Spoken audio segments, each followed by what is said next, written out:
Assalamualaikum warahmatullahi wabarakatuh. Pada pertemuan kali ini, saya ingin menjelaskan materi matematika wajib kelas 12, yaitu materi bab 1 tentang geometri ruang atau biasanya disebut dengan dimensi 3. Untuk materi pada bab 1 ini, kompetensi dasar yang akan saya bahas yaitu KD 3.1 yang berbunyi mendeskripsikan jarak dalam ruang antar titik, titik ke garis, dan titik ke bidang, serta KD 4.1 yaitu menentukan jarak dalam ruang antar titik, titik ke garis, dan titik ke bidang. Adapun indikator pencapaian kompetensi yang akan dicapai pada pertemuan kali ini diantaranya yang pertama KD 3.1.1 mendeskripsikan kedudukan titik, garis, dan bidang dalam ruang. Kemudian IPK keterampilannya yaitu menyelesaikan masalah yang berkaitan dengan kedudukan titik, garis, dan bidang dalam ruang. Baik, untuk materi yang pertama yaitu kedudukan titik, garis, dan bidang. Yang akan dibahas pada pertemuan kali ini meliputi yang pertama, konsep titik, garis, dan bidang. Jadi nanti kita akan membahas apa itu titik, apa itu garis, apa itu bidang, kemudian wujud realnya dalam kehidupan sehari-hari itu seperti apa. Berikutnya yaitu kedudukan titik terhadap garis, kedudukan titik terhadap bidang. Yang ketiga yaitu kedudukan antar garis dan kedudukan garis terhadap bidang. Yang terakhir yaitu kedudukan antar bidang. Jadi 4 submateri ini yang nantinya akan kita bahas pada pertemuan kali ini. Pertama-tama marilah kita amati gambar yang ada pada layar ini. Terlihat gambar bintang yang ada di langit pada malam hari.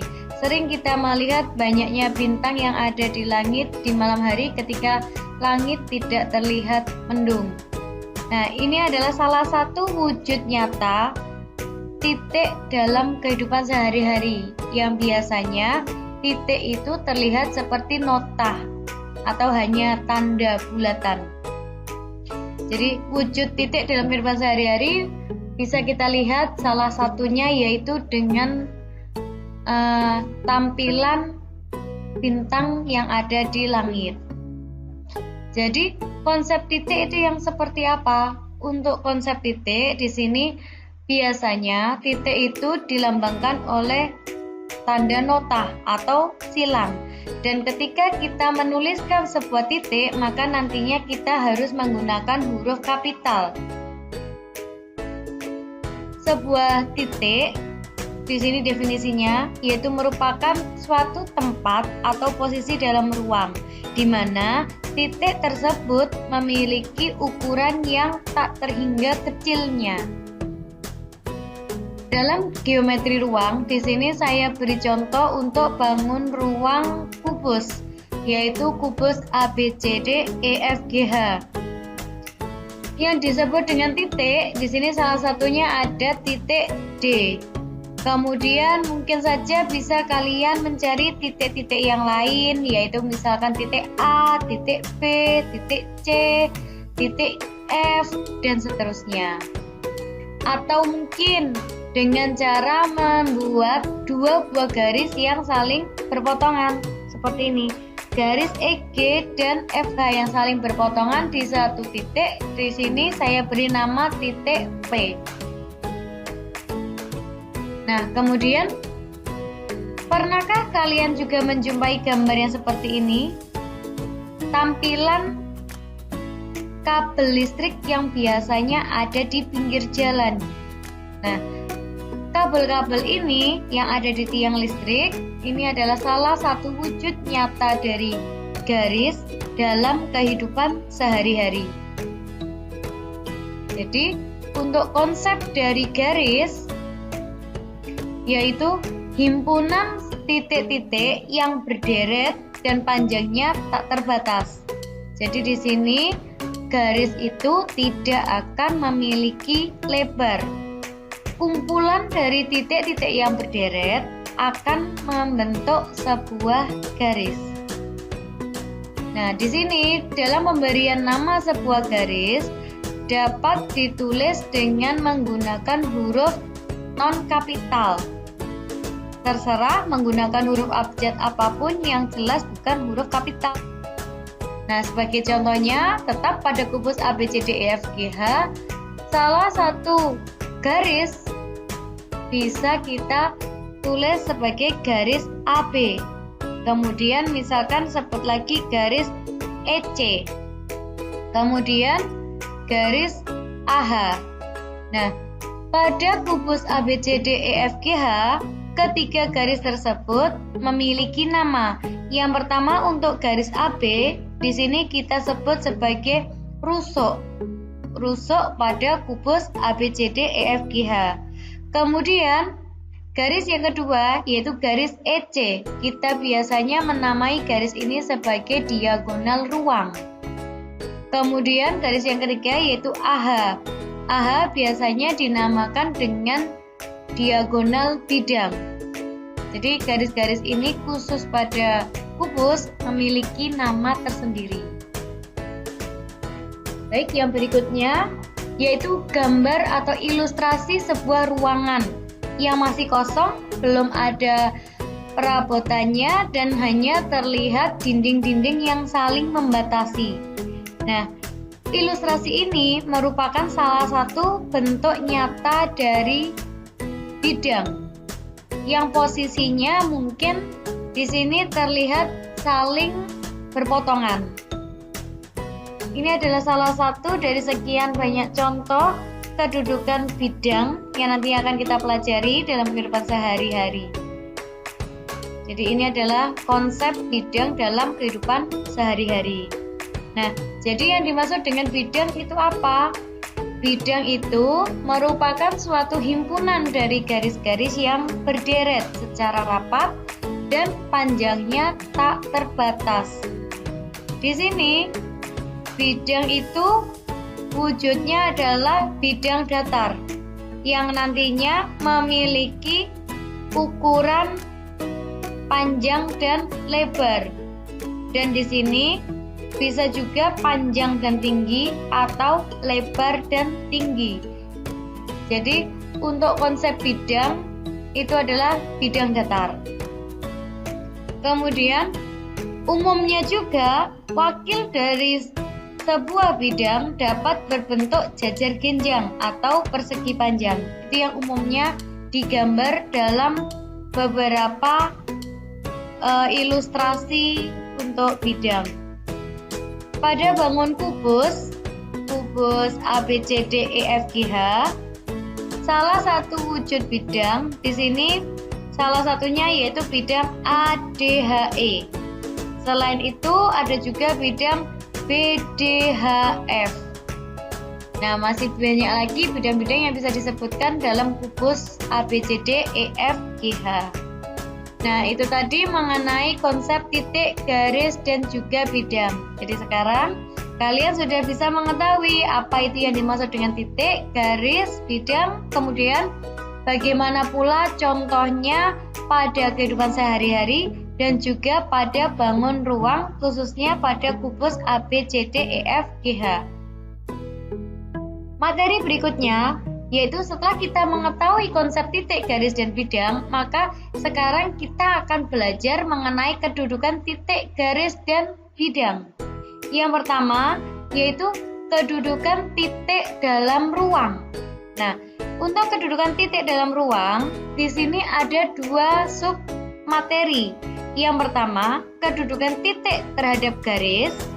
Kemudian yang kedua yaitu kedudukan titik terhadap bidang. Untuk yang pertama, yaitu kedudukan titik terhadap garis. Ada sebuah garis, di sini saya menamai garisnya sebagai garis K. Kemudian posisi yang pertama, yaitu ada titik A. Kalau posisinya seperti ini, maka titik A itu disebut sebagai titik yang terletak di luar garis K. Mengapa? Karena titik A terletak di luar garis K dan garis K tersebut tidak melalui titik A atau tidak menembus titik A. Oleh karena itu, titik A disebut sebagai titik di luar garis. Yang berikutnya yaitu ada titik B. Nah, jika kita lihat dari gambar, garis K melalui titik B, maka titik B ini bisa dikatakan sebagai titik yang terletak pada garis K. Nah, di sini suatu titik dikatakan terletak pada garis jika titik tersebut dilalui oleh garis itu. Yang berikutnya yaitu kedudukan titik terhadap garis pada bangun ruang, khususnya pada kubus A, B, C, D, E, F, G, H.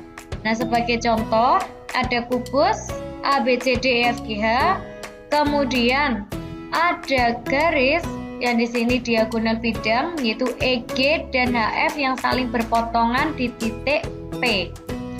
Kemudian ada juga diagonal bidang AC, maka di sini kita bisa menyebutkan yaitu titik P terletak di luar garis AC. Nah, titik P ini ada di atas, sedangkan garis AC ada di bagian bawah. Garis AC sama sekali tidak melalui titik P, maka kita bisa menyebut bahwa titik P ini terletak di luar garis AC. Contoh berikutnya, titik P terletak pada garis EG. Nah, kita amati garis EG adalah garis yang ini melalui titik P, maka titik P ini bisa dikatakan terletak pada garis EG. Yang berikutnya, titik P terletak di luar garis FG. Nah, garis FG di sini sebagai rusuk kubusnya, sedangkan titik P ada di bagian kiri dari rusuk FG. Dan rusuk FG sama sekali tidak memotong atau tidak melalui titik P, maka titik P dapat dikatakan sebagai titik yang berada di luar garis FG. Dan seterusnya, kalian bisa menyebutkan contoh-contoh yang lain yang ada pada kubus atau bangun ruang lainnya. Topik yang berikutnya yaitu tentang titik terhadap bidang. Nah, di sini saya ilustrasikan untuk titiknya di sini diwakilkan oleh bola. Kemudian bidangnya yaitu diwakilkan oleh alas dari meja. Nah, kalau kita amati gambar bola yang seperti itu, kita bisa menyebutnya sebagai bola yang terletak pada bidang. Karena bola itu menempel pada bidang. Nah, kalau posisinya seperti itu, maka bisa dikatakan suatu titik dikatakan terletak pada bidang jika titik tersebut dilalui oleh bidang. Yang berikutnya, jika titiknya ada di bawah seperti itu, bolanya ada di bawah meja. Nah, yang seperti itu dapat dikatakan sebagai titik terletak di luar bidang. Suatu titik dikatakan di luar bidang jika titik tersebut tidak dilalui oleh bidang. Ingat, di sini yang dinamakan dengan bidang itu bisa diperluas. Bisa ke kanan, bisa ke kiri, bisa ke depan maupun bisa ke belakang.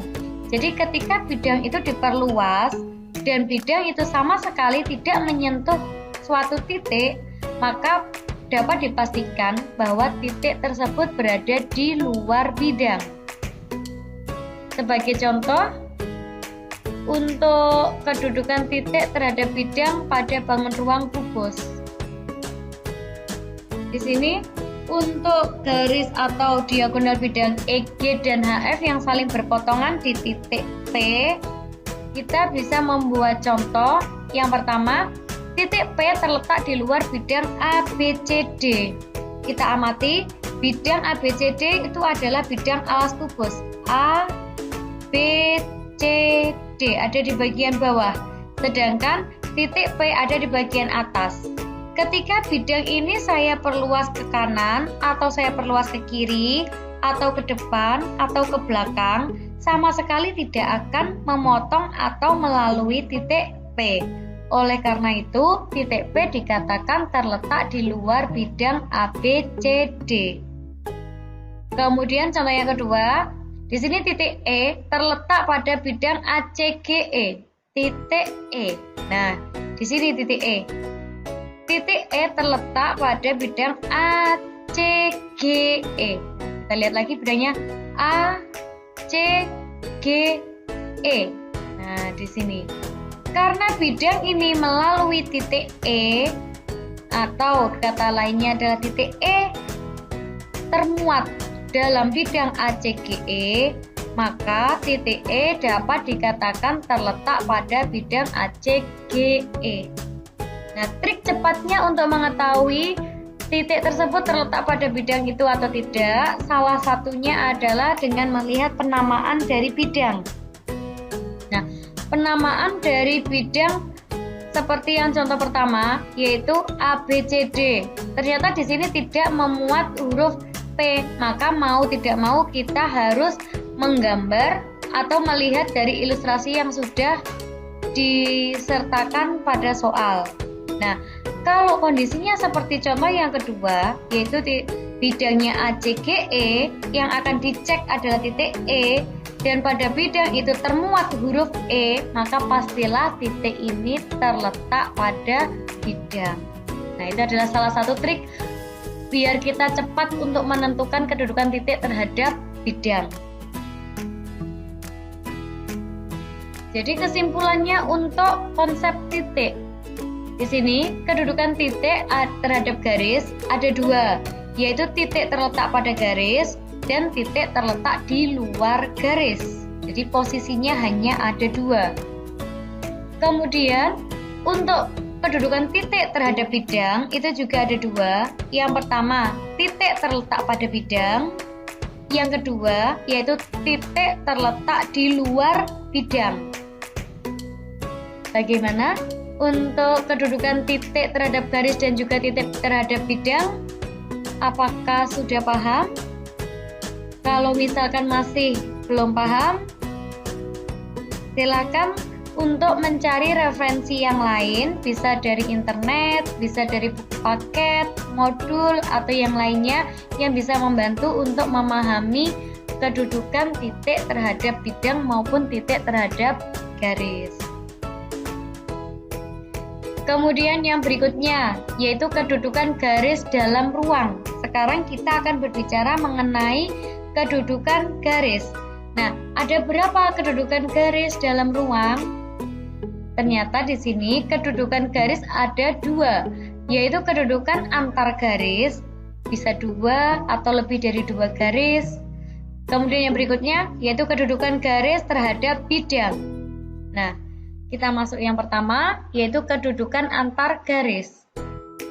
Pada suatu bidang alfa, jika di sini ada dua buah garis yang posisinya seperti ini, yaitu ada garis K, kemudian ada garis L. Nah, ternyata dua garis ini saling berpotongan di satu titik, yaitu titik A. Kalau kita lihat, garis K itu terletak pada bidang, kemudian garis L itu juga terletak pada bidang, dan kedua garis berpotongan di titik A, maka kedua garis ini dapat dikatakan saling berpotongan dengan posisi yang seperti itu. Posisi yang kedua, ada garis K, kemudian ada juga garis L. Nah, kalau kita amati garis K dan garis L itu jika diperpanjang, maka keduanya itu tidak akan saling berpotongan. Namun, keduanya terletak pada bidang yang sama, yaitu bidang alfa. Maka, kedudukan dua buah garis ini dikatakan saling sejajar. Yang berikutnya, yaitu ada garis L dan ada juga garis K dengan posisi seperti ini. Nah, kedua garis ini dikatakan saling bersilangan. Walaupun secara kita lihat sekilas kedua garis ini berpotongan, namun kedua garis ini tidak bisa dikatakan berpotongan. Tidak begitu saja bisa dikatakan sebagai dua buah garis yang saling berpotongan. Nah, bagaimana bisa seperti itu? Oke, saya akan menjelaskan satu persatu persyaratannya. Yang pertama tadi adalah garisnya saling berpotongan.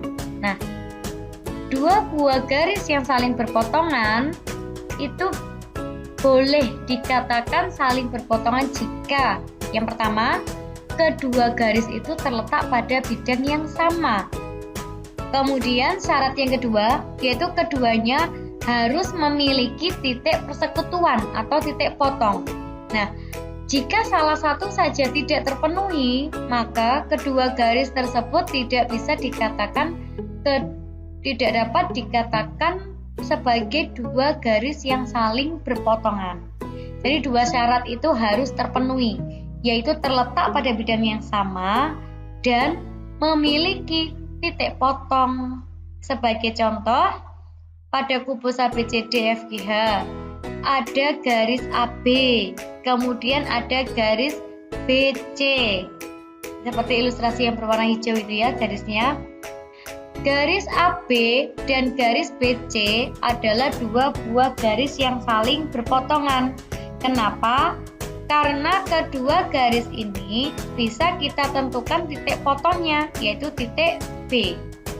Nah, kemudian bidang mana yang memuat dua buah garis ini, yaitu bidang ABCD. Ketika kita bisa menjawab dua-duanya tadi, yaitu titik potongnya apa, kemudian bidang yang memuat dua garis itu apa, maka pasti bisa dikatakan dua garis itu saling berpotongan. Contoh lainnya, ada garis CD, kemudian ada garis HD. Dua garis ini saling berpotongan dan titik potongnya ada di titik D. Nah, bidang yang memuat bidang mana? Bidang HDCG. Itu adalah bidang yang memuat. Contoh yang lain, ada garis EC, kemudian ada garis AG. Nah, dua buah garis ini juga saling berpotongan. Di sini saya namakan titik potongnya. Maaf, di situ ternyata tidak ada namanya. Jadi dua garis ini saling berpotongan dan bidang yang memuat dua buah garis itu adalah bidang ACGE. Nah, maka bisa dikatakan garis EC dan AG adalah dua buah garis yang saling berpotongan. Baik. Selanjutnya, yaitu dua buah garis yang saling sejajar. Dua buah garis dikatakan saling sejajar jika syarat yang pertama, yaitu keduanya terletak pada bidang yang sama. Kemudian syarat yang kedua, yaitu keduanya tidak memiliki titik persekutuan. Nah, bagaimana kita bisa mengetahui memiliki titik persekutuan atau tidak? Jika kita lihat dari garis, maka jika kita perpanjang, garis tersebut tidak akan berpotongan, tidak akan saling mendekat, karena kedua garis tersebut kedudukannya adalah saling sejajar.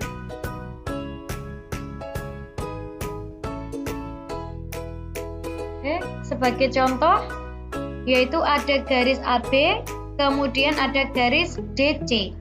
Dua buah garis ini terletak pada bidang yang sama, yaitu bidang ABCD. Dan jika kita amati, garis AB dan garis DC tidak memiliki titik potong atau tidak memiliki titik persekutuan. Karena jika AB dan DC saya perpanjang, maka kedua garis tersebut tidak akan pernah memiliki titik persekutuan. Contoh yang lainnya ada garis EG dan juga garis AC. Kedua garis ini juga saling sejajar dan termuat dalam bidang ACGE. Nah, itu adalah salah satu dari contoh-contoh garis yang saling sejajar. Kemudian posisi yang kedua yaitu dua buah garis yang saling bersilangan. Nah, dua buah garis dikatakan saling bersilangan jika keduanya itu terletak pada bidang yang berbeda dan keduanya tidak memiliki titik persekutuan. Nah, di sini jika garis terletak pada bidang yang berbeda dan garis itu menembus bidang yang lain tapi tidak memotong garis lain tersebut, maka dua garis itu bisa dikatakan saling bersilangan. Sebagai contoh, ada garis AC, kemudian ada garis HD. Nah, di situ garis AC terletak pada bidang ABCD, sedangkan garis HD bisa termuat pada bidang HDCG. Maka kedudukan dua buah garis itu adalah saling bersilangan. Jadi terletak pada bidang yang berbeda, kemudian garisnya juga tidak memiliki titik persekutuan, maka bisa dikatakan sebagai garis yang saling bersilangan. Kemudian contoh lainnya ada garis EB dan juga garis AH. Nah, sekilas jika kita amati, dua buah garis ini saling berpotongan jika kita amati seperti itu. Namun jika kita pelajari lebih dalam lagi dan kita gunakan konsep-konsep yang sudah kita pelajari, maka kita bisa menyebutkan bahwa garis EB itu adalah garis yang terletak pada bidang ABFE. Kemudian garis AH itu adalah garis yang terletak pada bidang ADHE. Karena bidang yang termuat itu berbeda dan kedua garis itu sama sekali tidak memiliki titik persekutuan, maka dua buah garis itu dikategorikan sebagai dua garis yang saling bersilangan. Hati-hati, walaupun terlihat seperti berpotongan, namun kenyataannya dua buah garis ini saling bersilangan. Nah, itu adalah contoh-contoh untuk kedudukan garis. Sekarang kedudukan garis yang terhadap bidang. Yang pertama, garis K terletak pada bidang. Di sini bidangnya adalah bidang alfa. Yang kedua, garisnya itu sejajar dengan bidang alfa. Nah, garis mana? Garis K. Sejajar dengan bidang alfa. Yang berikutnya, garis K memotong atau menembus bidang alfa. Jadi ada 3 buah kedudukan garis terhadap bidang. Baik, yang pertama, garis K terletak pada bidang alfa. Kapan garis K itu dikatakan terletak pada bidang alfa? Nah, sebuah garis dapat dikatakan terletak pada bidang alfa jika sekurang-kurangnya terdapat 2 buah titik persekutuan pada garis tersebut yang letak titiknya itu terletak pada bidang alfa. Nah, di sini pada garis K kita bisa menuliskan titik A dan juga titik B, yang mana selain titik A dan B ini sebetulnya ada titik-titik yang lain. Nah, kita bisa menyebut titik-titik tersebut dengan penamaan yang lain.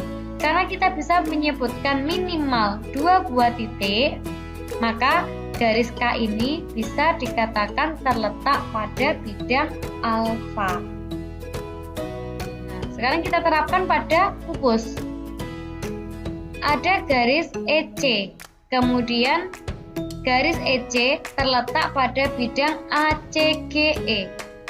Nah, kita bisa menyebutkan garis EC terletak pada bidang ACGE karena ada titik E dan juga ada titik C yang merupakan titik pada garis EC, dan kedua titik ini terletak pada bidang ACGE. Maka otomatis garis EC terletak pada bidang ACGE. Contoh yang lain, ada garis BD, kemudian terletak pada bidang ABCD. Nah, titik persekutuannya yang mana? Ada banyak, tapi kita sebutkan salah satunya atau sekurang-kurangnya di sini 2 ya. Syaratnya tadi kan sekurang-kurangnya ada 2 titik, yaitu titik B dan juga titik D, di mana kedua titik ini juga termuat pada bidang ABCD. Maka garis BD terletak pada bidang ABCD. Posisi yang kedua yaitu posisi garis yang sejajar dengan bidang. Nah, kapan garis itu dikatakan sejajar dengan bidang? Garis itu dapat dikatakan sejajar dengan bidang jika memenuhi salah satu syarat berikut ini. Yang pertama, yaitu garis dan bidang tersebut tidak berada pada bidang yang sama. Nah, sebagai ilustrasi yang ada di sini, kita lihat ada bidang alfa yang di sini di bawah. Kemudian ada garis K.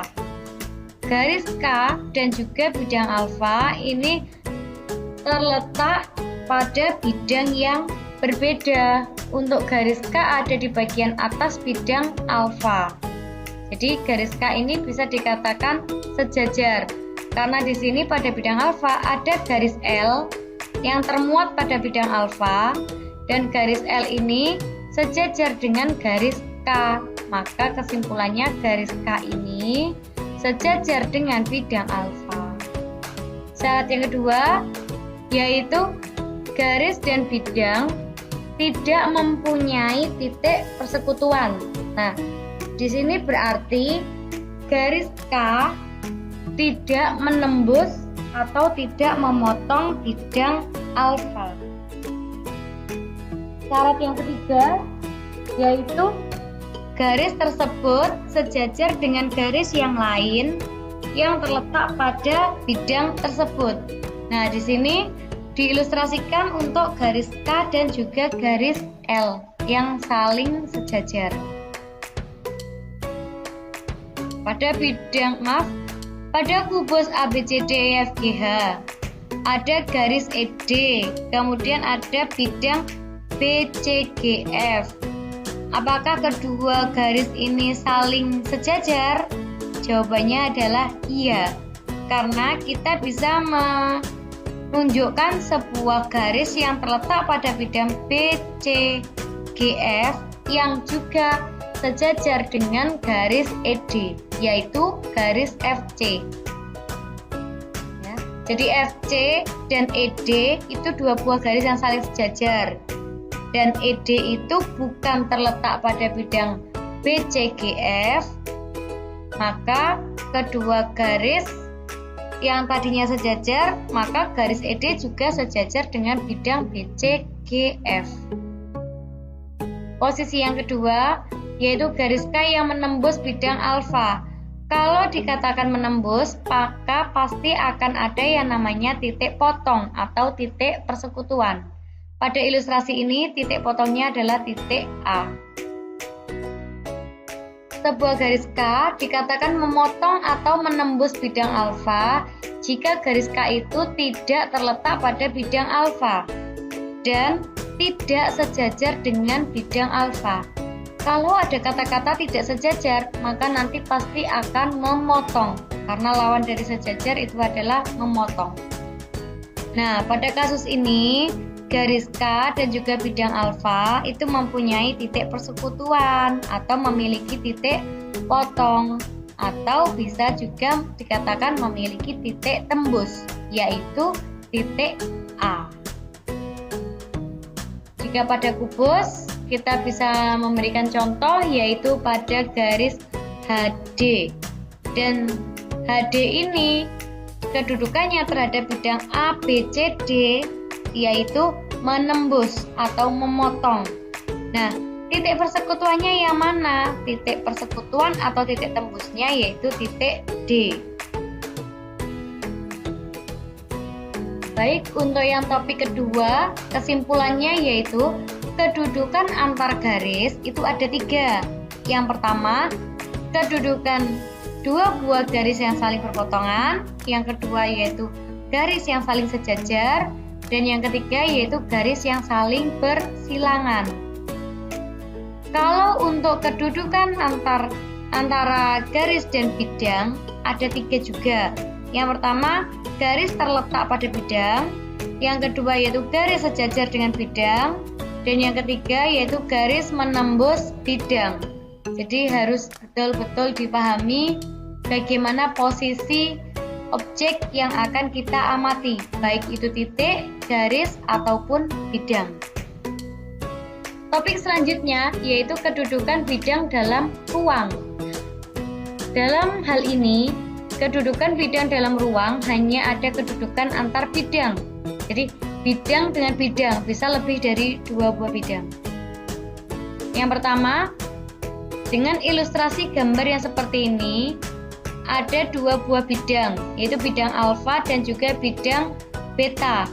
Nah, kedudukan yang pertama yaitu kedua bidang saling berhimpitan. Yang kedua yaitu bidang alfa dan juga bidang beta dengan posisi yang seperti itu. Disebut 2 bidang yang saling sejajar. Nah, yang ketiga ada bidang alfa, ada bidang beta, kemudian ada bidang gamma. Nah, di sini bidang alfa dan juga bidang gamma maupun bidang beta dan juga bidang gamma itu dikatakan saling berpotongan. Nah, kapan kondisi-kondisi 2 buah bidang yang seperti itu, yaitu berpotongan, sejajar, kemudian berimpit, itu kapan? Yang pertama, kita akan membahas mengenai 2 buah bidang yang saling berimpit. Nah, di sini bidang alfa dan juga bidang beta itu bisa kita katakan 2 buah bidang yang saling berhimpitan. Kenapa? Karena bidang alfa dan juga bidang beta memiliki bidang yang disebut sebagai bidang persekutuan. Nah, di setiap titik-titik pada bidang persekutuan tadi itu terletak pada bidang alfa dan juga terletak pada bidang beta. Nah, mana titik-titik persekutuan? Jadi di sini pada ilustrasi ini kita amati bidang alfa yang berwarna pink, kemudian ada bidang beta yang berwarna biru, dan ada bidang lagi yaitu yang berwarna ungu ini, yaitu bidang A, B, D, C.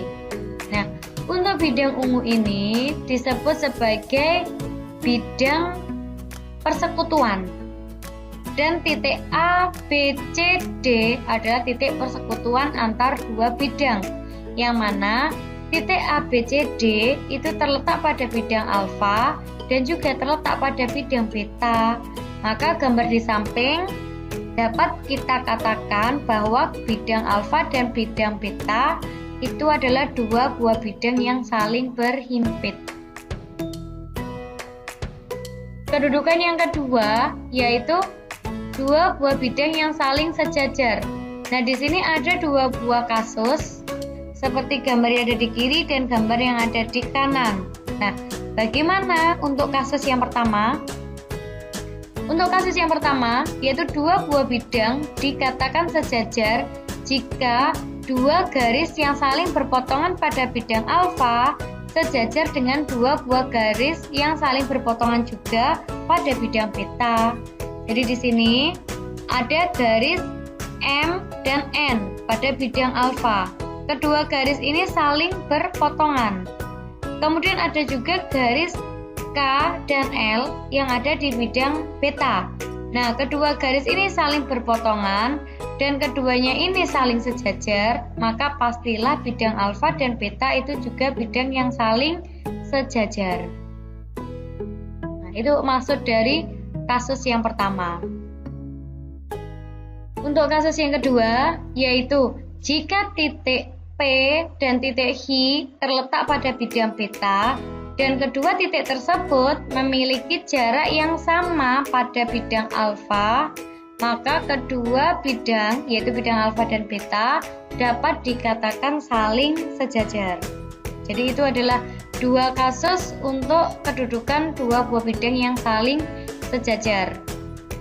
Yang berikutnya yaitu dua buah bidang yang saling berpotongan. Nah, di sini bidang alfa dan bidang beta dikatakan saling berpotongan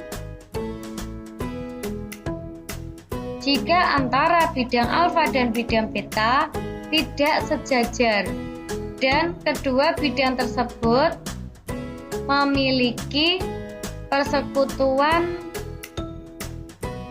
atau garis potong antara bidang alfa dan bidang beta yang disimbolkan dengan alfa dan beta. Nah, ini sebetulnya agak berbeda ya untuk gambar. Jadi gini. Gambar yang ini sebelah kanan itu di sini ada bidang alfa, kemudian ada bidang beta, keduanya ini saling berpotongan. Nah, garis persekutuannya adalah garis PH. Yang mana garis PH ini terletak pada bidang alfa dan garis PH juga terletak pada bidang beta. Maka bisa kita katakan keduanya ini sebagai garis yang saling maka kita bisa katakan kedua bidang ini saling berpotongan. Nah, untuk yang kedua, gambar yang kiri, di sini bidang alfa dan bidang beta saling sejajar. Dan ada bidang lain, yaitu di sini bidang gamma dengan posisi seperti ini. Nah, bidang alfa dan bidang beta sejajar. Namun bidang alfa dan bidang gamma saling berpotongan. Begitu pula untuk bidang beta dan juga bidang gamma juga saling berpotongan. Dan ini adalah garis persekutuannya. Untuk yang bidang alfa, yang ini untuk yang bidang beta.